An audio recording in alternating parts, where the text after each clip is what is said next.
Welcome to the HR Huddle podcast, presented by Sapient Insights Group, the ultimate resource for all things HR.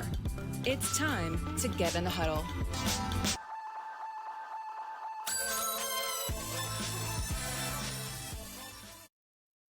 Hey everyone, welcome back to Sapient Insights Group HR Huddle. I'm your host, Teri Zipper, alongside my co-host, Susan Richards, and we're back with a new episode of The Pivot Effect.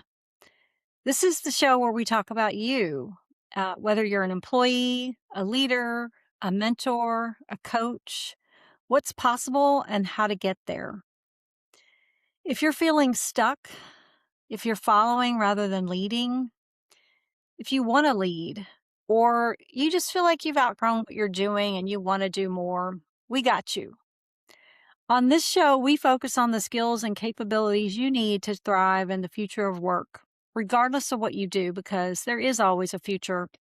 Sometimes we just have to make it.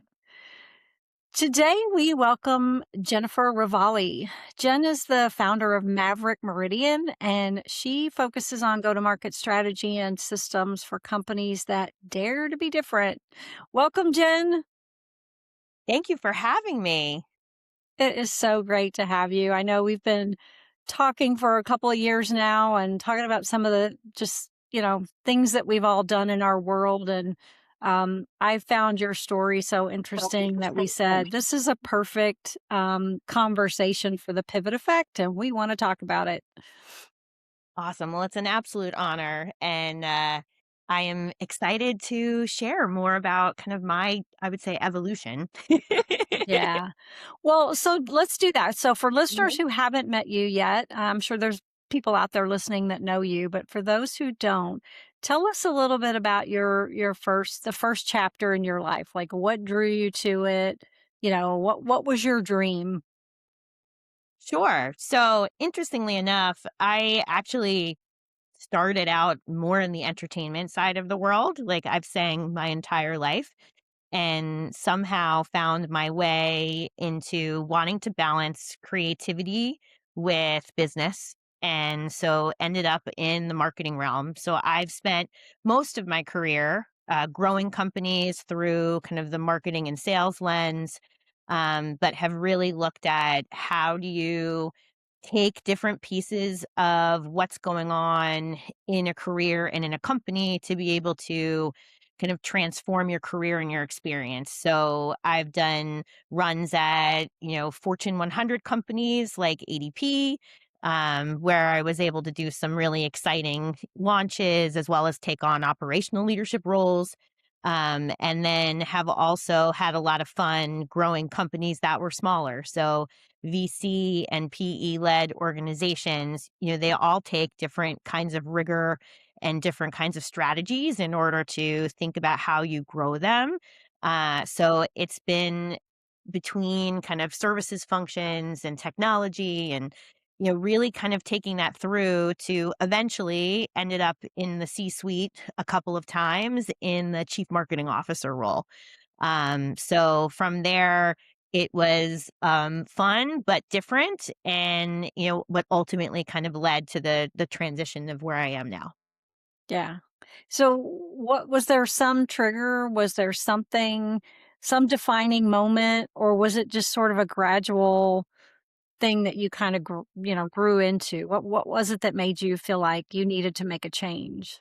So I think like everybody who is, I'm an early millennial. Um, and we were all kind of taught that you go for that brass ring. You do everything right. You go to college, you enter the career, get married, get the mortgage, all of that kind of thing. And then eventually you would get to a place in this spot where you would feel evolved and fulfilled and happy with like your career choice and where that was. Yeah. And I All's, think all's perfect in the world, yeah, right? like, all the things you're supposed to do. And I think I did everything I was supposed to do. I was always somebody who kind of followed the rules in that way, I guess. But I do like to break them too. But I started to realize that no matter what you did, there was still no finish line.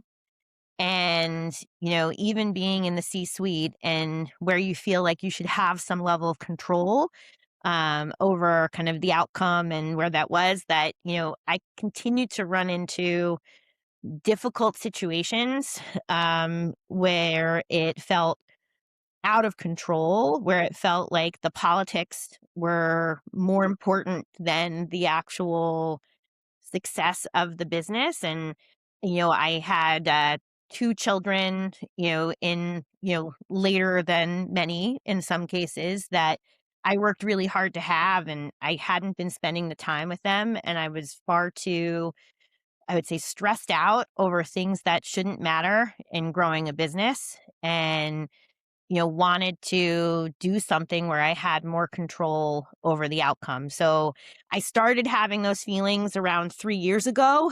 And when I was in a particularly difficult role, and actually a good friend of mine and I created the Jenn and Katrina happiness plan at that point.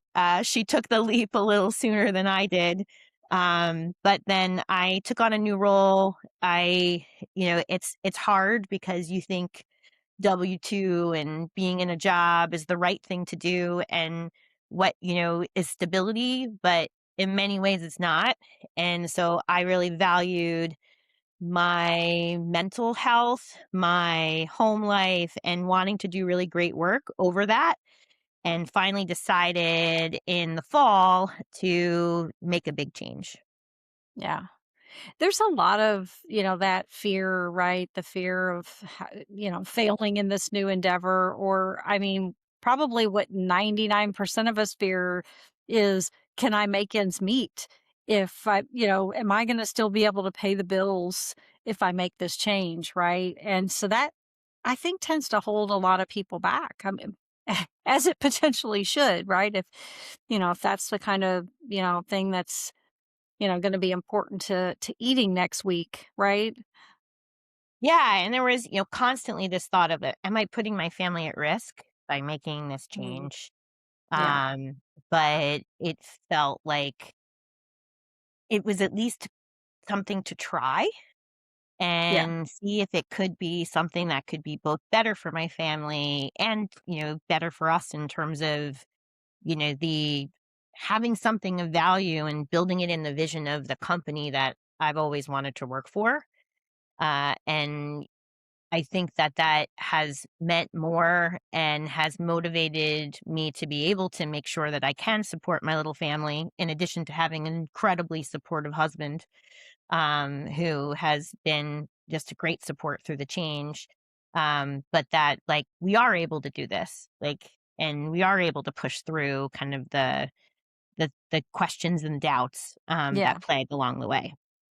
yeah. Because it's not just about making that decision, right? It's about what other decisions in my family or my personal life or whatever it is, do I have to change in order for this to work, right? So there's potential that you're leaving something behind, right? And how do I recreate that? Yeah, interestingly enough, the thing that I was probably most afraid to leave behind was leading a team.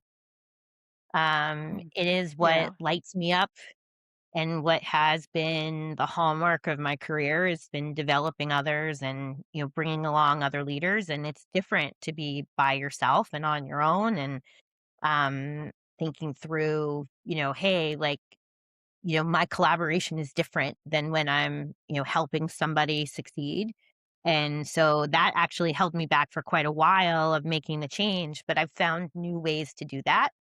And that has been a really exciting part of this journey is that I didn't have to give that up to go out on my own and have more control over the work and the people I worked with and the types of companies that I was making successful.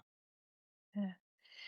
Jen, I am fascinated by what you said earlier about your happiness plan. Can you tell us more about that? I want to know how to have a happiness plan, and I'm sure our listeners do too.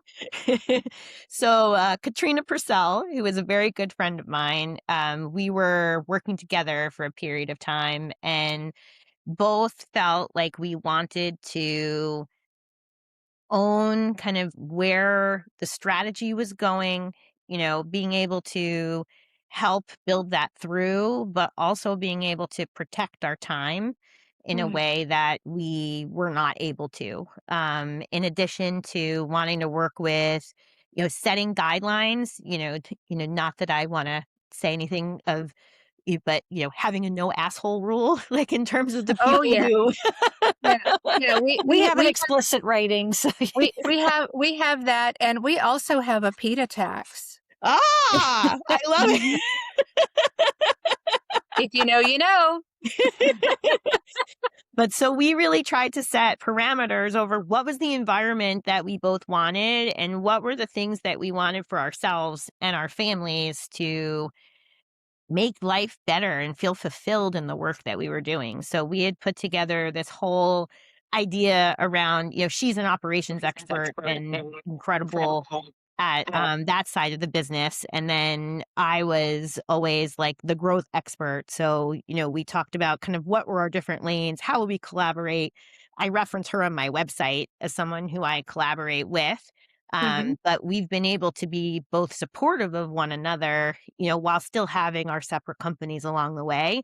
So it's really nice to be able to work with one of your best friends in a capacity where like you're helping them see through the challenges of what they may question and, being able to support that. So she was, not only the first person to be like, finally, I'm so glad that like you finally decided to adopt our happiness plan, but, we both love the Little Words Project.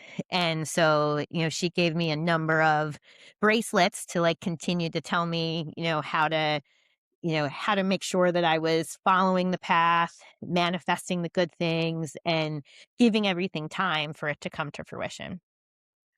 I love that. And you mentioned earlier about one of your fears being leaving your team behind. It sounds like you're finding ways to build teams both internally and with your clients to fulfill that need and that desire that we all have to connect with others.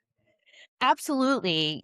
I not only am I reaching back into kind of the people who I've worked with in the past and making sure that I'm kind of helping them see, but it's opened new doors to other folks who are thinking about what they want to do next. I'm really involved in organizations like Chief, that are all about kind of helping women leaders kind of pull through and, break through in terms of their careers.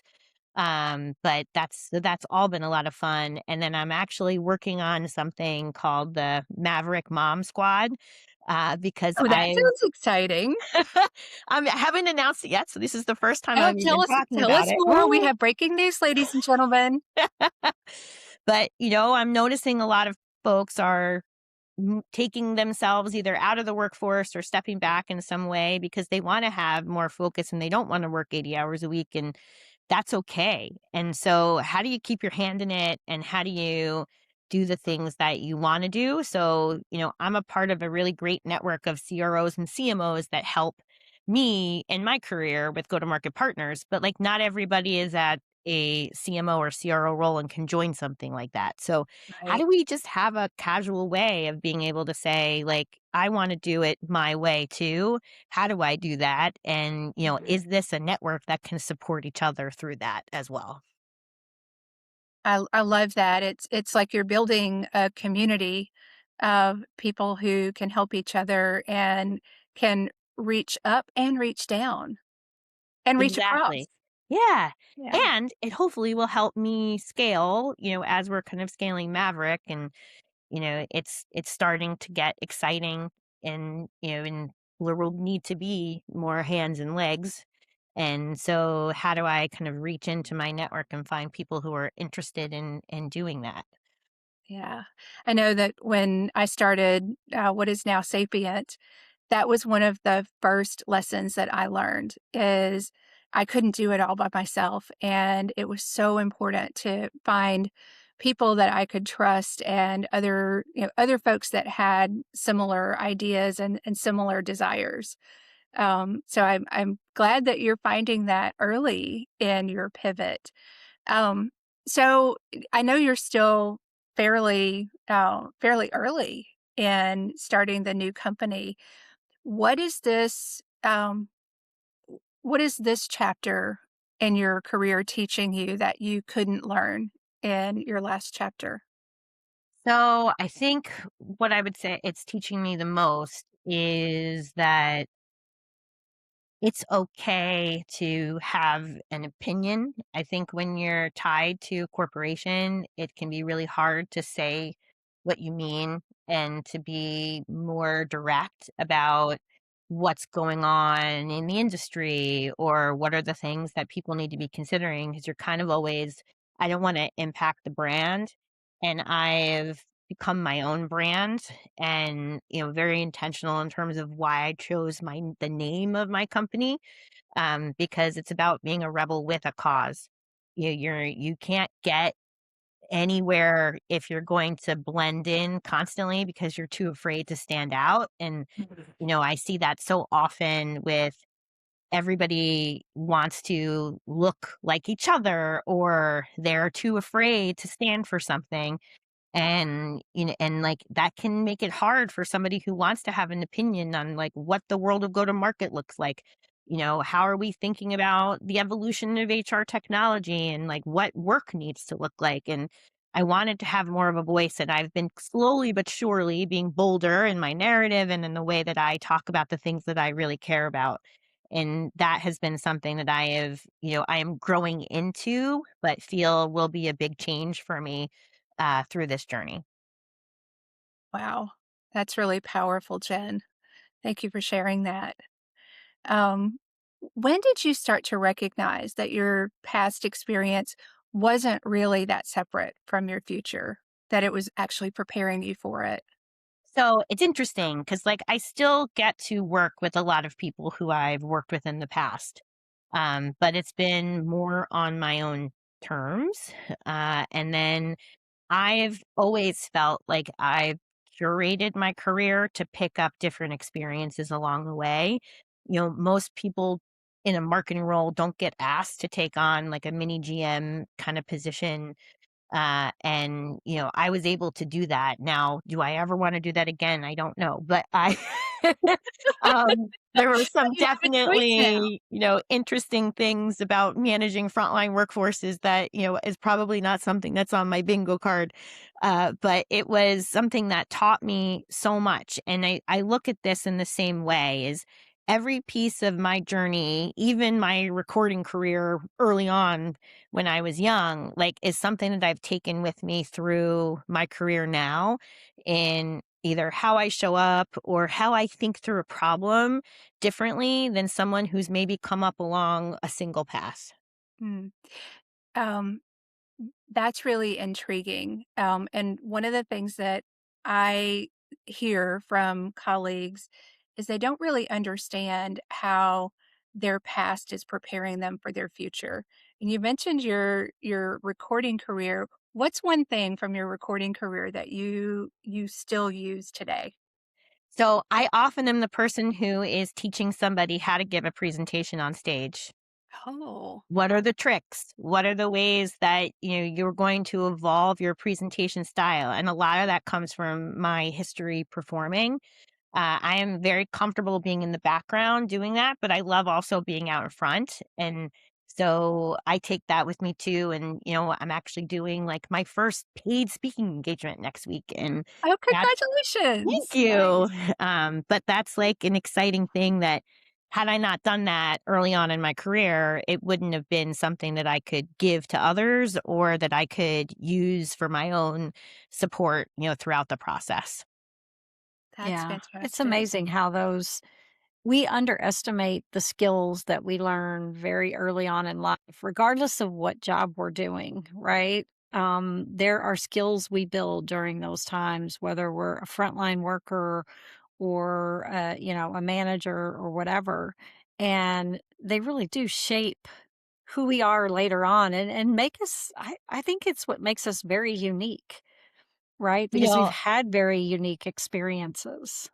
Absolutely. And I always tell people who are going into a leadership role that you need to spend time working in a call center, even if it's just a week, so that you can hear what that feels like and Yeah. understand like the pressure that that can bring to the people who are working with you, and Yeah. also in a restaurant or a retail location, because the speed, the type of complexity of what you're doing, it often gets not thought of in the same way, but like your ability to understand the customer and like to understand the workforce is very different if you've had those experiences in addition to kind of driving up through a typical kind of business role.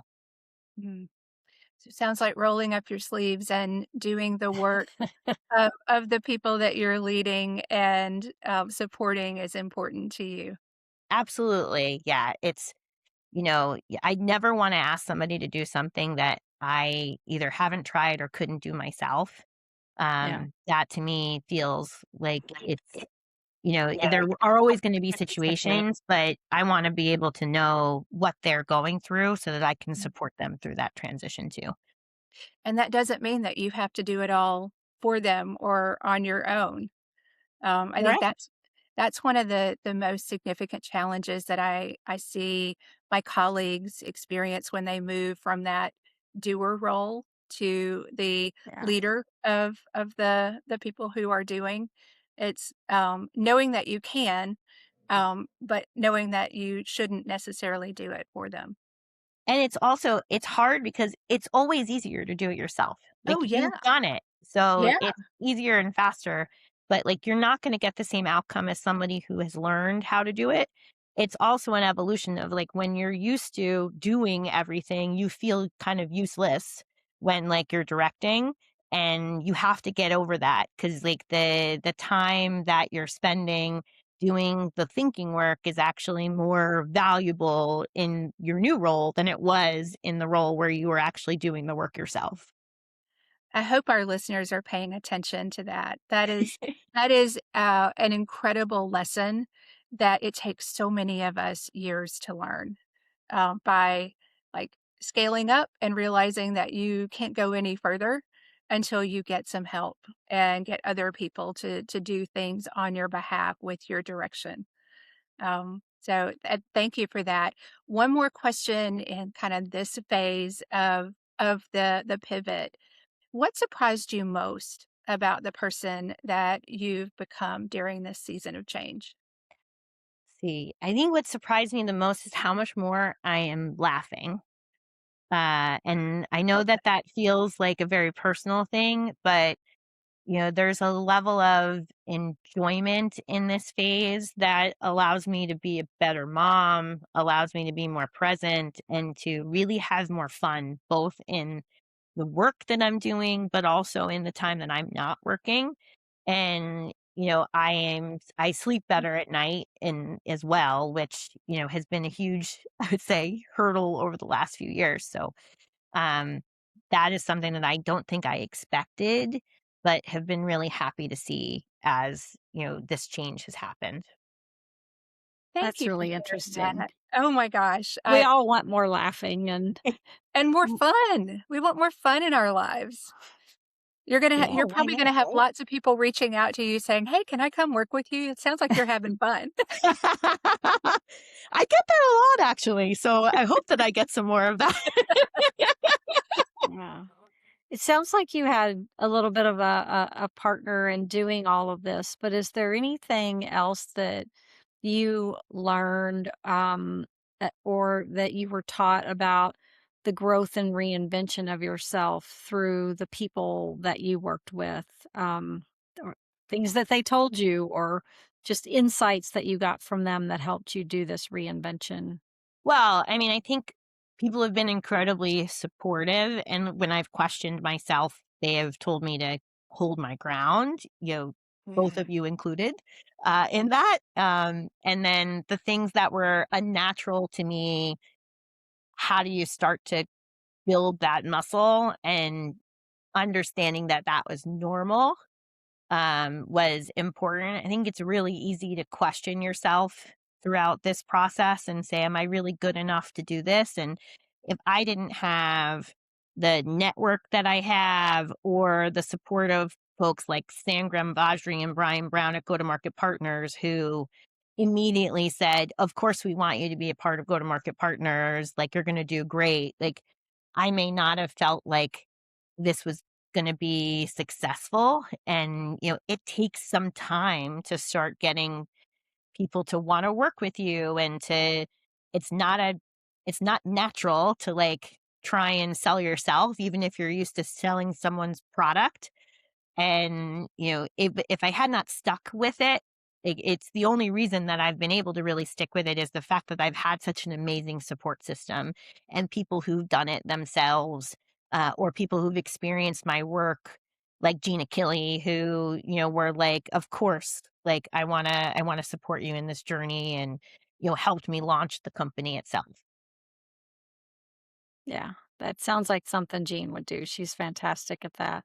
She's the I best. mean, your support system is so critical. Um, and I kind of feel like if you're really set on what you're doing, find the people who will support you. Um, because, if you're going to do it anyway, right? You want to have that support system following you along and supporting you along the way versus holding you back or pulling you back. Yeah, because like you're gonna question yourself, and that's natural. Absolutely. So Yeah. you need to be able to have sounding boards who can help you work through those things. Yeah. And it can be hard to find. And I am a very outgoing person, so but that doesn't mean that it's it can be hard to admit that you're having a hard time or that you're struggling through something. So it's Yeah. I encourage everybody to be open and honest and find people who can help them navigate the way forward. Yeah. And you find out pretty quickly who means it when they say, "I'm here to help," or "How can I help you?" or "What can I do to advance what you're working on?" versus the ones who say it as a nicety. Um, Absolutely. it's like those people who really don't mean it, they disappear pretty quickly, and you learn not to spend too much energy on that. Yeah, that's so true. Like you have to find your community and, pull them through with you and, and that's what I think has helped me feel like I still work with people even though I'm on my own. Yeah. Well, and you need people that challenge you too. You don't want people that Absolutely. just say, "Oh yeah, that's a great idea. Go for it." We have You want people ChatGPT for that. you want you want people to challenge your thinking and give you good advice because that's going to shape how you do it and when you do it and if everything is aligned, right? Yeah, I mean, the best advice you can get is sometimes the person who's saying, "Look, like I think you may be thinking about this the wrong way. Like how do we think about these different scenarios and what that could mean?" It's been I've had both, which has been great. Like Yeah. in, even in, how do you focus your business? How do you make sure that you don't do too much or too little? And it's incredible to see how people think about things differently than you do and how that helps build a business in a different way than maybe you would have if you hadn't had that support. Yeah. Susan, let's do rapid fire. Oh, yeah. So this is one of my favorite questions is what piece of advice would you give to somebody who is standing at the edge of their next pivot or their next big career change, trying to figure out what do I do next and how do I do this? So find somebody who knows you well, but will tell it to you straight and back test whether or Yeah. not it's something you should do or something you're ready to do. And be fearless. Like there's always the ability to try something. If it doesn't work, it's not like you can't make a change and go back to whether that's a full-time job or not. It is worth it to explore. Just make sure that you've got good counsel on your side as you're doing it. Yeah. Yeah. Just trusted advisors. Given that you have been in some of the entertainment, is there a book, a quote, a song, Something that sort of movie, captures your something. journey. Have you been singing something? So I looked at this one and I thought about it, and there's a quote that I think is captured my career overall, and then there is a song that may be a little controversial, but I'm going to share it with you. So the quote is "Lift as you rise." Like we lift others, make that your job and your role, and good things will happen to you That along the just way. gave me chill bumps, Jen. Aw. Oh my goodness. I love it. Now, on the flip side, giving that the, wedding of the year just occurred and I am a newer Taylor Swift fan, I really enjoyed certain parts of the song Canceled from Life of a Showgirl. Uh, um, there's a lot of pieces around like sharpening who you are and and kind of taking situations that you've now learned from and coming at them in a different way. In addition to like, I don't want to bring a tiny violin to a knife fight anymore because I don't want to be in any knife fights anymore. So I hmm. think that that's been a big kind of evolution in my journey is, choosing who I work with, the types of companies and the types of missions that I'm getting involved with. And so those are a couple of lines from that one that I think are kind of appropriate. And truly living that no asshole rule. Exactly. We have to do that. That is imperative for our life focus and our ability to stay sane. Okay, I've got Absolutely. one more. You One got more. it. So, looking ahead, what are you most excited about in this next chapter? I am most excited about building a company I've always wanted to work for and being able to bring others through that journey and feeling like that's becoming real. So, I try to kind of keep things light for the summer this year, but like I'm starting to see real demand for what I'm doing. And that's exciting and scary at the same time, but it gives me the confidence that I'm doing the right thing and that I am going to be able to bring others along and build something of value for myself and my family. That's wonderful. That's awesome. Jen, thank you Thank so you. much for sharing your journey, your words of wisdom, those key phrases, and the takeaways that I think we can all take away from this conversation about really leaning into what brings you joy and makes you laugh, and finding ways to build your community, and working with people that you want to work with and building the company that you've always wanted to work for. There's a ton of good stuff in this session, and I know our listeners are going to enjoy it. Um, so that's all for us at the Pivot Effect today. Um, Make sure that you check out our website and go take a look at the annual HR Systems Survey report that our Chief Research Officer and her team are building for us. Talks all about our HR technology and where all of our vendors sit in the space. Be sure to listen to the other shows in the HR Huddle. Spilling the tea on HR tech. Stacy and Cliff keep us up to date with what's happening in the world of HR tech. And Cliff also handles HR We Have a Problem. So anything that you can imagine that might be happening in the world of HR right now, Cliff and his guests are talking about. Jen, thanks for joining us today. Amazing conversation. Where can people find you online and via social?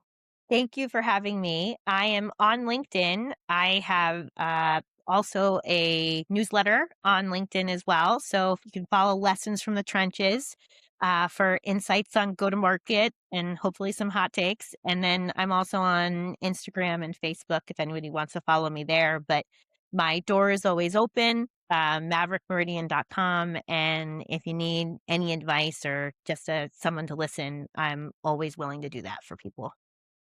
Thank you so much for joining us today. Thank you, Teri, for leading us through this conversation. Thanks to our marketing team that always makes sure that our podcast are published and polished and ready to go. And thank you for tuning in. We love hearing from you. Please drop us a line. If there are topics that you'd like us to cover, if there are people that you'd like us to talk to, or if you would like to be a guest on the Pivot Effect, just let us know. So that's it for this episode. We hope you enjoyed it. You can subscribe to it on your favorite podcast app. Please leave us a review if you have a minute. Drop us a line, schedule a chat on our website, and we'll be back next time with more tactics and strategies for your future. Thanks, everybody. Bye, everybody.